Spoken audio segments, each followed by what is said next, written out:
Senior صحافی اور anchor person Arshad شریف کو کینیا میں قتل کر دیا گیا ہے۔ کینیا کے مقامی اخبار اسٹار کے مطابق ارشد شریف کو ایک چیک پوائنٹ پر شناخت میں غلطی کی وجہ سے پولیس فائرنگ کا نشانہ بنایا گیا۔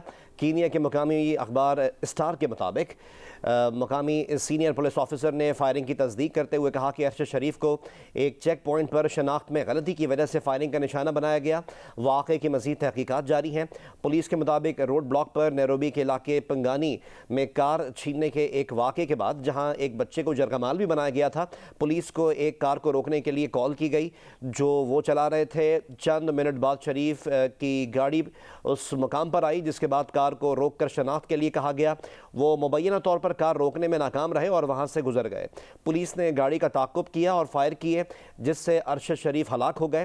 ان کی گاڑی الٹ گئی اور ان کا ڈرائیور زخمی ہو گیا جسے اسپتال منتقل کر دیا گیا۔ زخمی ڈرائیور سے پتہ چلا کہ وہ ڈیولپر تھے اور مگاڑی جا رہے تھے۔ پولیس کا کہنا ہے کہ واقعے کی تحقیقات جاری ہیں اور تفصیلات بعد میں جاری کی جائیں گی۔